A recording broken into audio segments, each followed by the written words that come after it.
All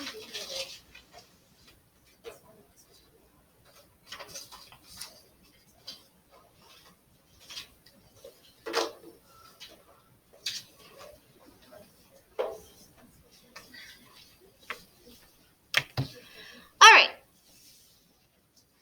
So today's topic is getting into part of chapter 10 in the textbook, which is about the process of meiosis and sexual life cycles. So remember, this whole unit is kind of based on the life cycle idea. And so far, we've been learning about mitosis and the cell cycle, which allows you to grow and get larger, and how your genes are regulated so that your cells can specialize as you grow to become heart cells or lung cells or brain cells or whatever by turning on and off different parts of your DNA. And today we're going to talk about when you need to pass your genes on to the next generation. That's kind of the next topic that we're going to talk about. So first, take a minute and turn and talk to somebody next to you about this one. How are sexual and asexual life cycles different? What do those two words mean? What's the difference? And what are advantages and disadvantages of each? Talk about that for a second. It takes a long time.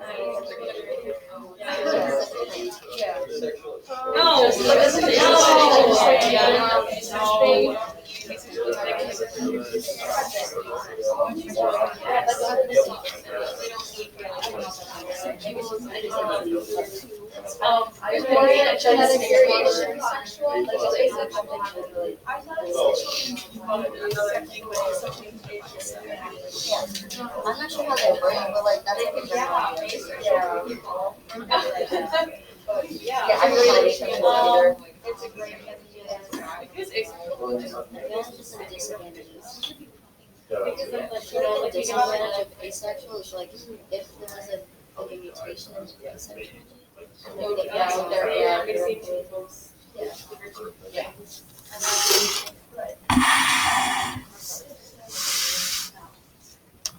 All right, so we are going to come back to this question in a little bit. This is part of what we'll be talking about today. So if there were parts of it that you thought but you weren't sure, we'll come back to this in just a little bit.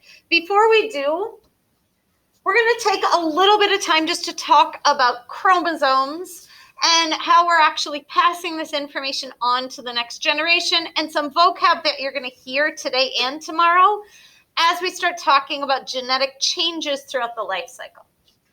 So we're talking here about heredity, that's transmitting genetic information from one generation to the next. And genetics is the study of heredity and how we inherit differences and variations in DNA. So when we talk about passing on DNA, we're only talking about a very specific subset of your cells in your body. The majority of the cells in your body are what are called somatic cells. That's all of your body cells, all your skin cells, all your heart cells, brain cells, liver cells, all that stuff, except for a few cells in your reproductive organs that either are gametes. Gametes means reproductive cells, so egg and sperm cells if we're talking about humans, and they're precursors. And precursors means the ones that come before. In other words, the cells that will divide to become sperm and egg cells, okay? So somatic cells are everything else that is not going to become a reproductive cell. We have two sets of chromosomes in all of our cells. That's also referred to as being diploid or 2N. And so here you can see a picture of all the chromosomes from a human being, plus actually one extra pair, because this shows you both the female and male sex chromosomes. So these are the chromosomes that a human being has. And we have two copies of each. We'll talk a little more about that on the next screen. Those reproductive cells are called gametes. They're the ones that actually pass the DNA from one generation to the next. And so today when we start talking about sexual life cycles, we'll be talking about how those gametes are formed to only contain half of your genetic material to carry on to the next generation. Gametes, since they're going to the next generation, only have one set of chromosomes, so they are haploid. In other words, they only have one copy of each of the pairs of chromosomes instead of both of them.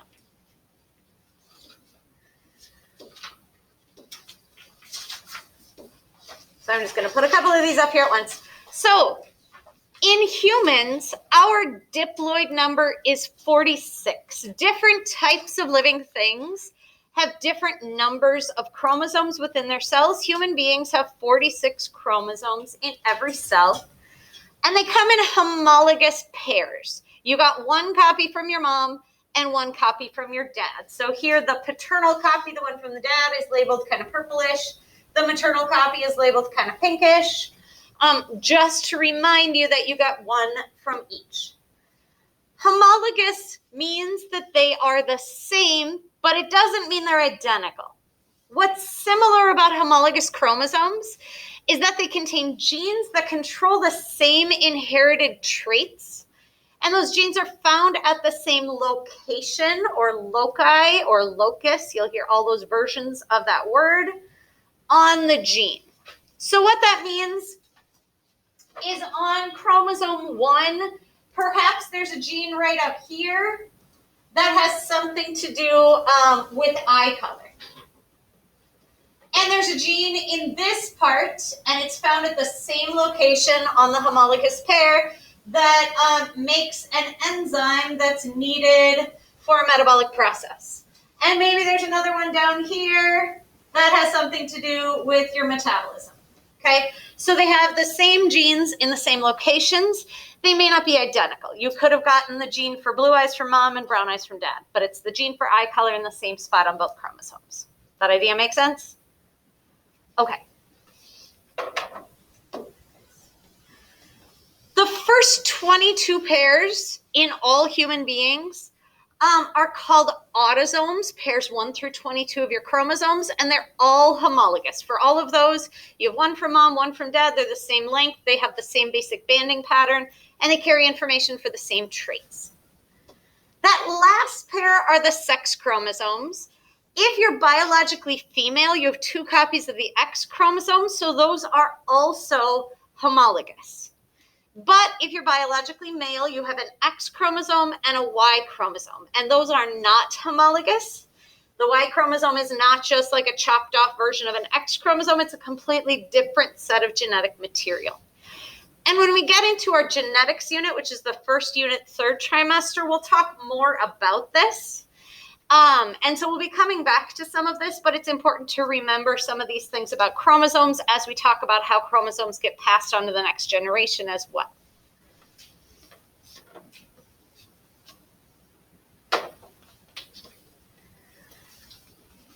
Okay, so now we're going to go back to that question that I had you think about a little bit ago.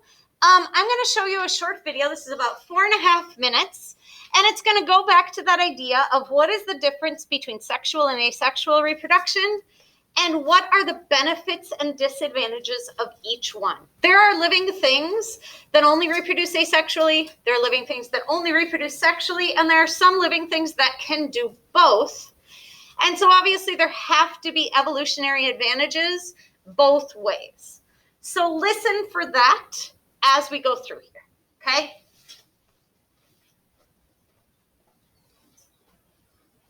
Give me just a second to adjust all my volume stuff.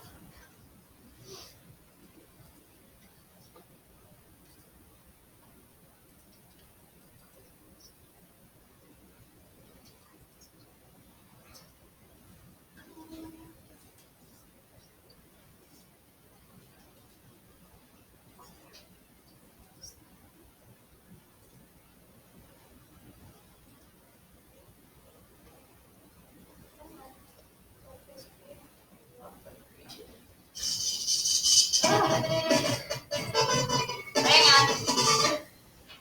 That's really awful. I don't know. We're going to try reloading that there. And watch a commercial first. This bad news bears. What is happening here? Stop. Why are we doing this? Stop it. Okay, one more attempt.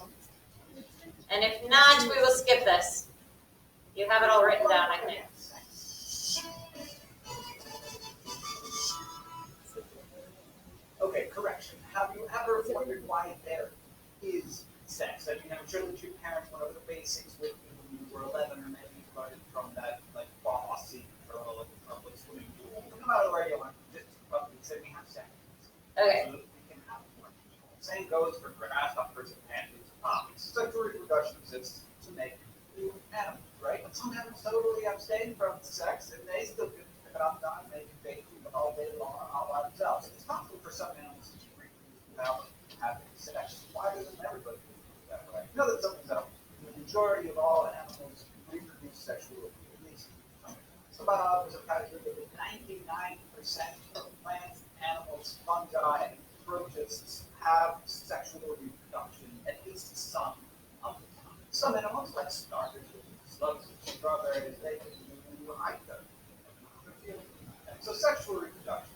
That just means that two organs of the same species get together and combine their genetic material to create organs that's genetically a little bit different from both. Included in this category are you and me, and all of the pandas and grasshoppers and bottoms. Asexual reproduction doesn't rely on mixing anybody's genetic material. Basically, it lets you make a baby whenever you feel like it, creating a genetic clone of yourself. And this can happen in a number of different ways. Binary fission, which a bunch of bacteria and protists and unicellular fungi do. This is when an organism just splits in half and half to go about their business until they're mature enough to split in half again. Budding, which is what hydras do.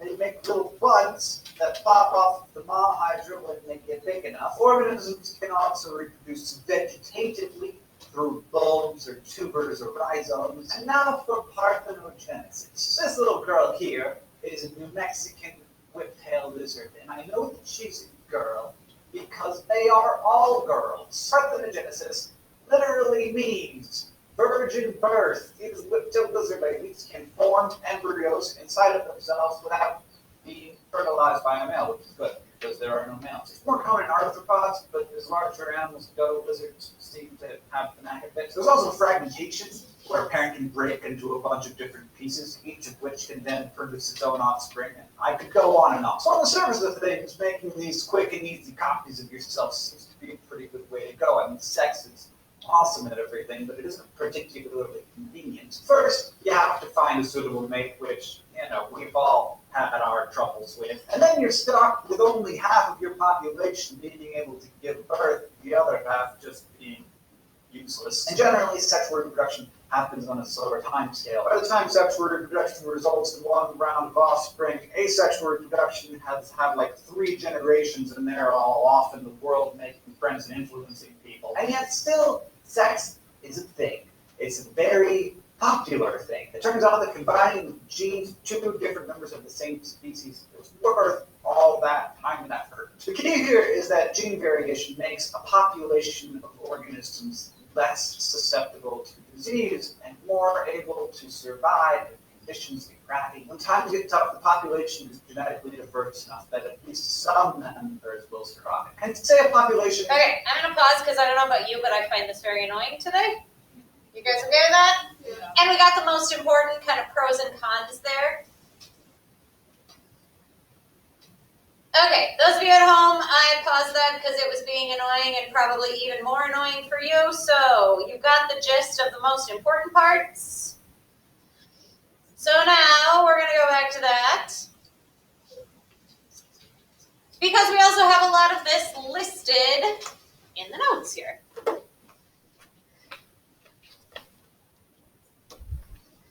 Okay. So as he talked about in there, asexual reproduction only requires a single parent. There aren't any gametes that are formed. You don't need those reproductive cells, so that's kind of one less step along the way. It produces genetically identical offspring, right? They're exact copies of the parent. And he gave several examples in there of ways that asexual reproduction can happen, but the offspring are always genetically identical to the parents. And so the only difference is the only variation that happens in these populations come from mutations, from those random mistakes that happen. And so there's, in general, less genetic variability in a population that has reproduced asexually. The benefit is that it doesn't require very much time or energy. You don't need to put as much effort into asexual reproduction when you just kind of grow another copy of yourself than if you need to actually go out and find a mate and go through the whole process and grow a new baby and all that kind of stuff. Sexual reproduction requires two parents, and the offspring have unique genetic combinations. That's really the biggest positive, and the reason that sexual reproduction exists on such a large scale is because it provides that genetic variability that makes a population more resilient if there's disease or if environmental conditions change or anything else like that. It does require more energy and time, which is why there are some species that can reproduce asexually part of the time, but can also reproduce sexually when they have the opportunity to do so to increase that genetic variability. So there are some things that are able to do both. A lot of plants can actually do both because there are many types of plants. Plants that reproduce through pollination. Pollination is basically plant sex. It's genes from one plant landing on another plant to cross-pollinate and combine the DNA from the two different plants. So that's sexual reproduction in plants, which obviously all flowers and most trees do, even though we don't see big, huge flowers on all trees. Even things like pine trees reproduce sexually and have pollen. But a lot of plants can also reproduce asexually. They either send out roots under the ground that can then grow up into new plants, or a lot of plants like this plant I have sitting on the front table, if you just cut off the top 6 inches of a branch and stick it in water or in soil, it will grow into a completely new plant. That will be genetically identical, but it's a completely new plant. In fact, I think that's where the one that's sitting back by the window back there came from. I think those two are the same plant. I just had lots of cuttings and planted them in a couple different pots. And there are a lot of plants that you can do that with as well. Aloe, you can do that as well. There are a lot of plants actually that you can do that. You can just like cut off a branch and stick it in the ground. It'll regrow into another plant. So a lot of plants have the ability to do both. Any questions about the differences or the benefits or disadvantages here? All right. So we're focusing today on sexual life cycles. And in all sexual life cycles, there's an alternation of two different processes. Because when you're going to pass your genes on, if you're reproducing sexually, that means only half of your genes and half of the other parent's genes are going to go onto the offspring. So when you produce gametes, that's done through the process of meiosis, which you might remember learning about before. Meiosis is a type of cell division that cuts the number of chromosomes in half to produce egg cells and sperm cells in humans, to produce gametes that only have half the number of chromosomes. And then when gametes from two different parents come back together to recombine, that process is called fertilization. So you can see there's a few different life cycles drawn up here. The one furthest to the left is a mouse, which is very similar to other mammals, including humans. Most of our lives are spent as diploid organisms. We have 2 copies of every chromosome in all of our cells throughout our entire growing up and adult lives. It's only that small portion of our cells in our reproductive organs that go through meiosis to produce haploid gametes that then recombine with a gamete from somebody else in that process of fertilization to make another diploid organism. There are other types of organisms that spend different amounts of time as haploid and diploid. Plants and some algae go through a life cycle like this, where they kind of grow into a diploid plant. That's kind of like we do. And then they go through meiosis, but then they also spend part of their time as a haploid multicellular organism. So it would look like a plant, but all of its cells are haploid. They only have 1 copy of chromosomes in every single cell. And then they eventually get fertilized and go back to the diploid phase. So it's a little more balanced. Yeah. So if they live in the haploid phase, do they change in appearance at all, or do they just live normal? They probably do. I mean, it would depend on the specific species. My guess is if you really know what you're looking at, there probably are differences in how they look in that haploid phase. You wouldn't be able to tell by looking at it that it's only got 1 copy of every chromosome. But a lot of times that stage in their life, it's like a different developmental stage, so the plant would look different. Yeah. And there are other things, and we'll look more at this one on the right tomorrow because the fungus we're growing on those Petri dishes right now has a life cycle more like this, where it spends most of its life as a haploid organism. And it actually only fertilizes with another one long enough to kind of mix up its genes and then goes through meiosis again and becomes haploid again. So there's variation in exactly when and how this happens, but sexual life cycles always alternate those two processes. Meiosis cuts the chromosome number in half, and then fertilization brings it back together up to the full diploid number. Questions about that? Okay, so we're going to practice a little bit with haploid and diploid just to make sure you've got this straight in your head. Couple questions. Turn and talk to the person next to you. If a horse has 32 pairs of homologous chromosomes, what is its haploid number? Read that question carefully. We'll go talk about that.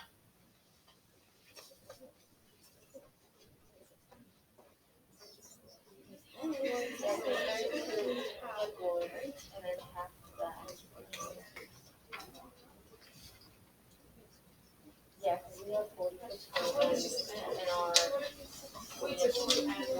three capsules.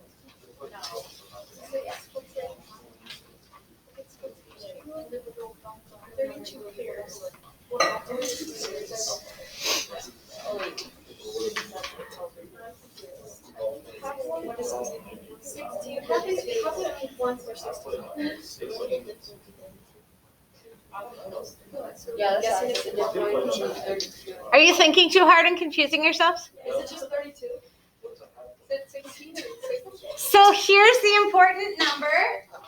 There are 32 pairs of chromosomes. So how many total chromosomes are in their cells? 64 would be the diploid number. If there's only one of each pair, which would be one set of chromosomes, there would be 32. Does that make sense to everybody? 32 pairs means there are 32 times 2 if there's a copy from mom and a copy from dad. So the diploid number is 64, the haploid number is 32. One more, just so you can straighten it out in your brain. A new species is being studied and is found to have 19 pairs of chromosomes. Is this the haploid or diploid number? If this is haploid, give the diploid number, or vice versa. If that's diploid, give the haploid.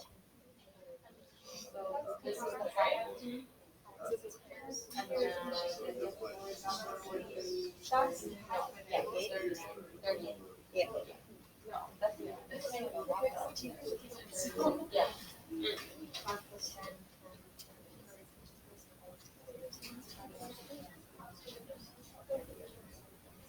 So is the 19 haploid or diploid? Haploid, 19 pairs, which means there's 19 distinct chromosomes. So its diploid number, its total number of chromosomes would be 38. So if it's pairs. Then the number they're giving you is the haploid number? Yes. Other questions about this? All right. So now it's time to do a little review activity. People who are at home, I'm going to talk to you first. We are going to review the process of meiosis. The point of this is to review what you already know, not to go and look it up. So don't go and look it up. What you're going to do if you are at home, I am right now putting a link to a Jamboard in the chat. So Molly and Chloe and Alyssa and Macy, you can all click on that Jamboard. I am going to mute both of my computers here in a second so you guys can unmute and talk to each other as you work on that Jamboard and try and put a bunch of pictures together, okay? Or try and put them in order based on what you remember, okay? Do you four at home have any questions? Okay, you can go ahead and click. Yeah. Did she say no? Okay. So you guys can click on that Jamboard. I will mute myself in 1 second, and then go ahead and start working on that. People in class, I'm going to actually give you some pieces of paper, and you are going to need to sort yourselves out. First, I'm going to pause my video.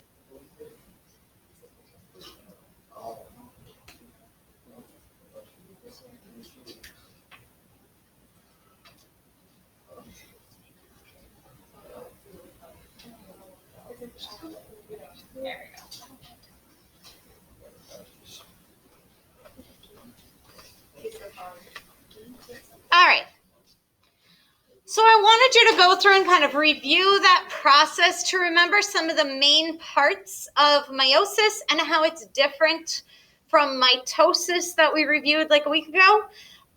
Remember, the main difference here is that it splits twice, right? And there's no interphase in between. So the cell divides and then it divides again. So you end up with 4 daughter cells at the very end over there on the bottom left. And because the DNA only doubled once at the very, very beginning, interphase over here, the DNA copies itself. And then we split it in half. And then we split it in half again. So by the end, each of those reproductive cells only has half the original amount of DNA. Does everybody remember this basic process? So today we're mainly just going to highlight a couple of the really important ways that meiosis contributes to the genetic diversity that we get through sexual reproduction. Because like we said, probably the biggest advantage of sexual reproduction is that it provides variation within the DNA of different individuals. So we're going to highlight a couple different places in that process that contribute to that diversity. So we're going back to your notes.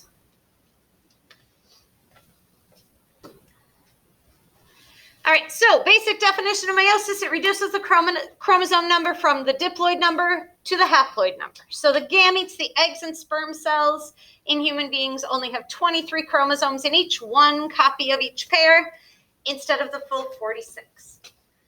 And the major differences, like we just said, interphase is the same, but it divides twice, meiosis 1 and 2. So when it duplicates, you have 92 chromosomes that get cut to 46, that get cut to 23.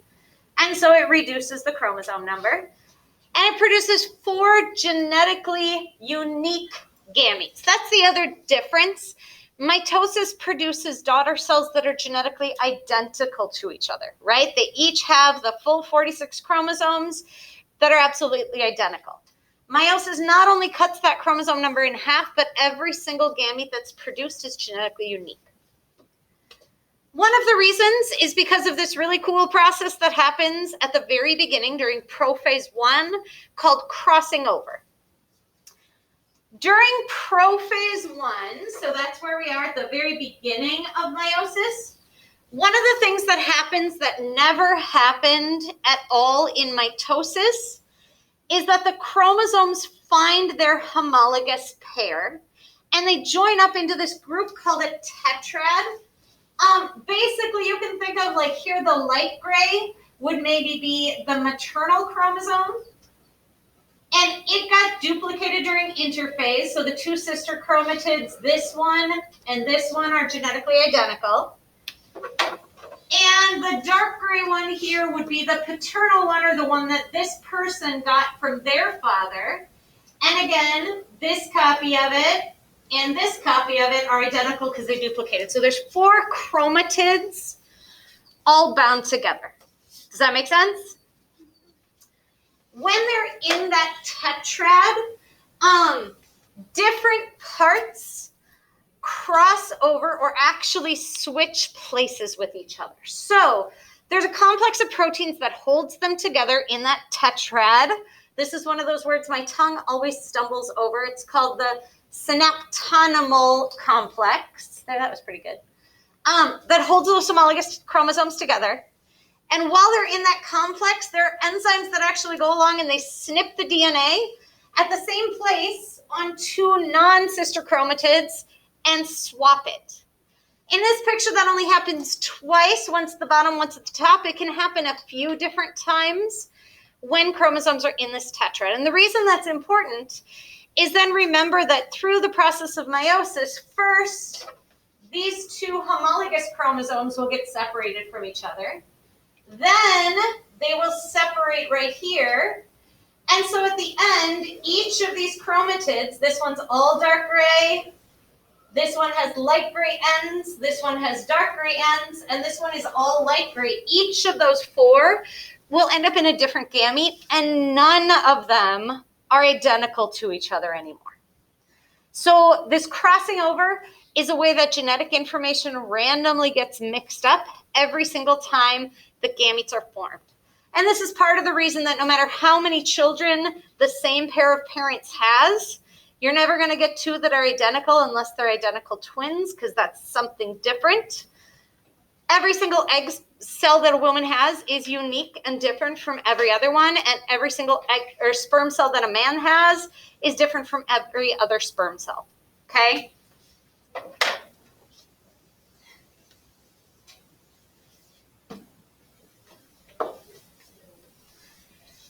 The other place that contributes to genetic variation is a process called independent assortment. And so during metaphase 1, those homologous pairs, those tetrads, line up on the metaphase plate. So the chromosomes kind of form a double line instead of a single file line with their homologous pairs. And the place that variation comes in here is it's totally random which copy of the chromosome is kind of on which side of that metaphase plate. So here again, the blue ones might represent the chromosomes that this individual got from their parents, and the red ones might be the ones that this person got from their mom. So blue could be from dad, red could be from mom. It's totally random if the two copies that this person got from dad go the same way, or if they get one of dad's and one of mom's. The way that they orient themselves is totally random. Does that make sense? Okay. And so there's any possible combination of maternal and paternal chromosomes being put into these gametes. And in this picture, we're only showing 2 chromosomes, and you can see that there's 4 possible copies. They either got both of the paternal, both of the maternal, one of each, or one of each the other way. So there's 4 combinations when you have 2 chromosomes. If you do the math, this builds up really, really fast. We have 46 chromosomes. For human beings, there are about 8.4 million different variations without any crossing over, just from which combination of maternal and paternal chromosomes you're getting in an egg or sperm cell. That's a lot. Any questions? Okay. So here's the wrap up. Sexual reproduction leads to a lot of genetic variation. That's the biggest benefit, and that's the reason that so many organisms have at least a partly or the ability to reproduce sexually. And that variation comes from 3 places. It comes from independent assortment, that mixing up of maternal and paternal chromosomes that we just saw. The crossing over that occurs during prophase 1 that adds more variation because it makes completely new genetic combinations. And the third place that variation comes from is the fact that fertilization is random. A woman's body makes hundreds of egg cells. A man's body makes probably millions of sperm cells. And exactly which one of those sperm cells is going to encounter which one of those egg cells, that process to a large degree is also random. So there's a lot of places in here that we get variation, which of course is really important to make populations more resilient and as the raw material for evolution to act upon, which we'll come back to in a couple units. Anybody have any questions today? All right, tomorrow we'll be doing a lab with the fungus that you plated last week, looking at the idea of crossing over and this process of meiosis. So this will come back again tomorrow. Your mitosis lab is due tomorrow night, but we are doing another lab in class tomorrow. That'll be kind of your last one for the trimester. So folks at home, that's all we got for today. You can stick around if you've got questions. Otherwise, you can sign off, and we will see you tomorrow.